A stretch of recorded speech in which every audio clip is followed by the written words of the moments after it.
Kedi umeze neza waramutse neza tumeze neza nta kibazo turashima Imana. ndagushimiye ko ubonye umwanya kugira ngo tuvugane.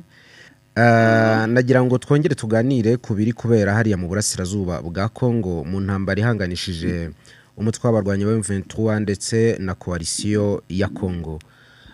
Nimugoroba twaganiraga umbwira ko bari gushelinga cyangwa se bari kohereza ibira bisasu bigenda ibirometero byinshi kandi ibyo ngibyo byari bimaze amasaha menshi. Umbwira yuko ariko mu kibaya ibintu bitoroshye. Gusa nijoro naje kubona andi makuru nahawe n'abandi bantu bambwira ko mu kibaya M23 yagezaho itangira gutera intambwe zisa n'izigira imbere. Ubwo no kuvuga ko abo bari bahanganyeho basubiraga inyuma gatoya. Ibyo nakiriye byari byo cyangwa sofa bimeze bite ku rugamba? Nibyo kuko ku munsi w'ejo ngo twakiriye amakuru mu masaha y'umugoroba yuko ka gasozi dukunze kugarukaho kitwa Kanyamahoro already kamaze kuba zone neutre. Ngo nta M23 ntabwo yari karimo ndetse n'iyi coalition ya FARDC ntabwo yari karimo. So impamvu rero byatangiye dufite amakuru ko hari abasirikare ba M23 bari kumanuka bisunze kiriya kibaya ariko ku ruhande gusa basa no bitwikiriye cyangwa se bagendera mu mupaka.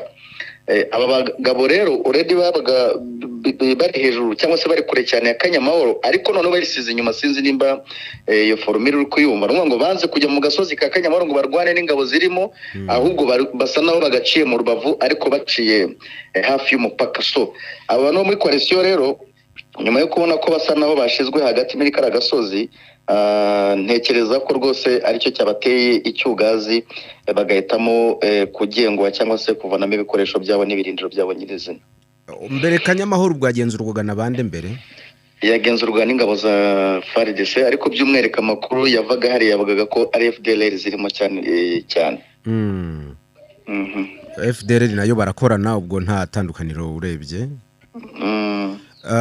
Noneho M23 yo yicumye ite yageze imbere ite mu kibaya?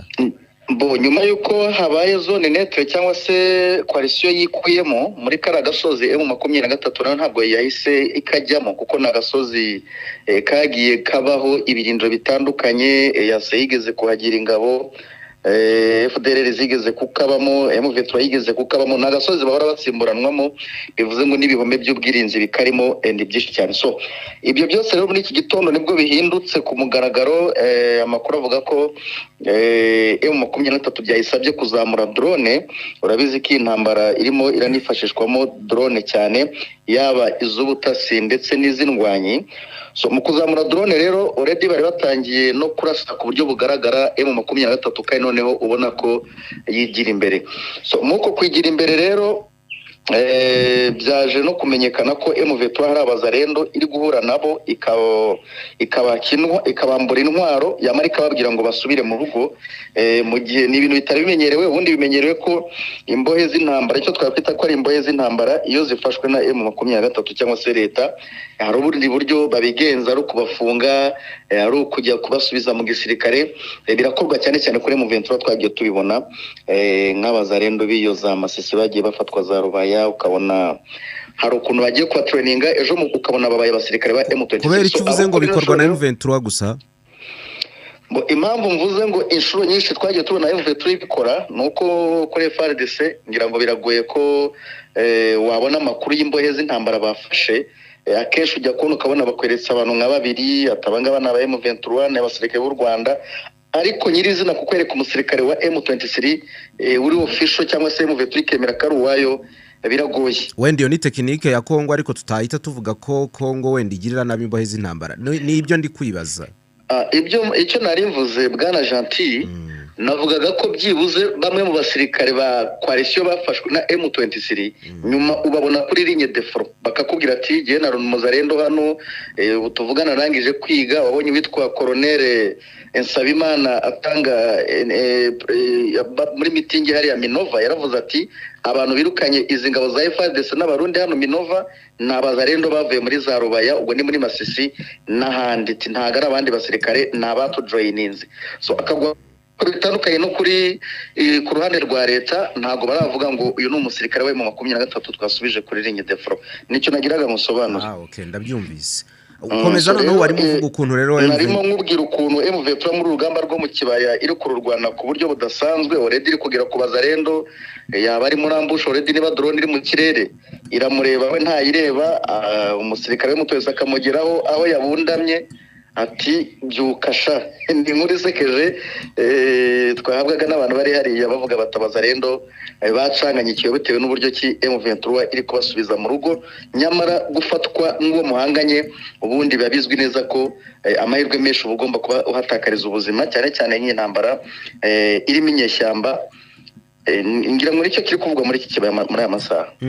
Ejo bakoreshaga imbunda zirasakure ku buryo byagaragaraga yuko ikirimo kiba byari nko kwerekana yuko bahari ariko nta muntu ushaka kwegera nta ligne de flow ishaka kwegera indi.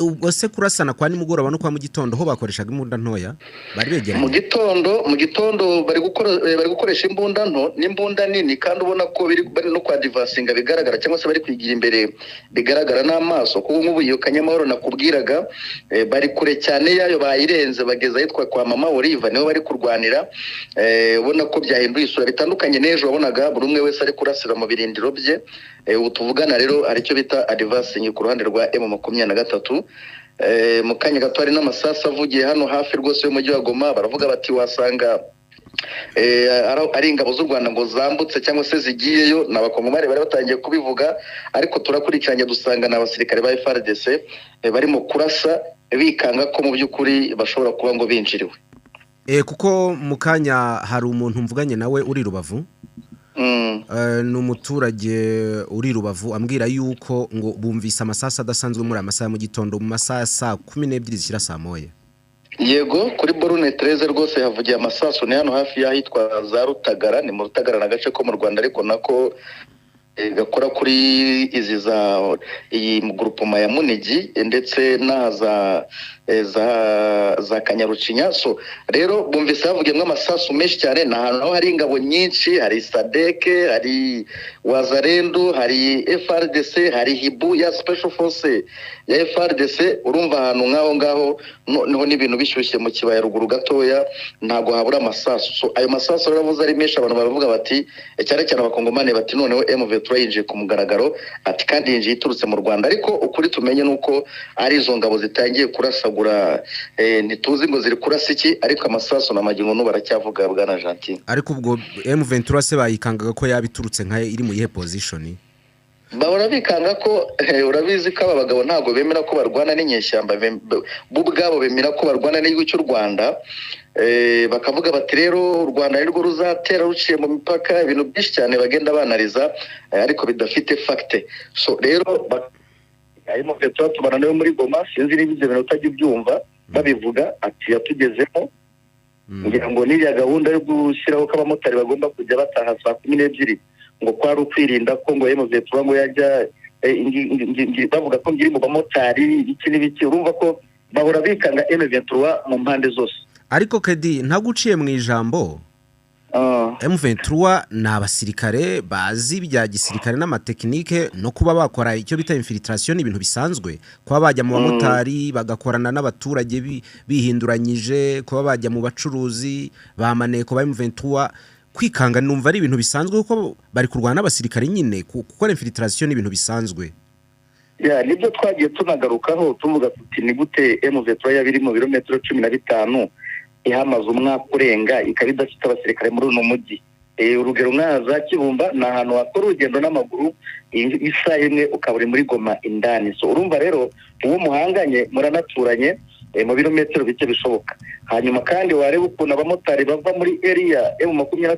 igenzura bakaza kwirirwa muri Goma bone muri side yako yo guverinoma n'igenzura cyo kimwe nuko nabo muri guverinoma nabo birirwa muri area ya M23 ubona ko kuba habaho infiltration ku mpande zombi ni ibintu byoroshye cyane kuko ntabwo dukurikije amakuru tuvana hariya ntabwo yigeze hajya hakorwa za checking ziteye ubwoba keretse wabaga navuga wabaga wagiriwe n'umwaka rero wajyaga kumva ngo bafashe ngo maneko ya M23 ngo bafashe maneko ya FARDC ariko kuko babaga babisikana byanga byakunda agomba kuba hari ingabo zabaga ziri mu gihande cya buri umwe. Ibyo ni ibintu rwose byumvikana kugira ngo n'abantu batwumva rimwe na rimwe twe kujya tufata ibintu by'amahipoteze ngo ntituvuge uko bimeze.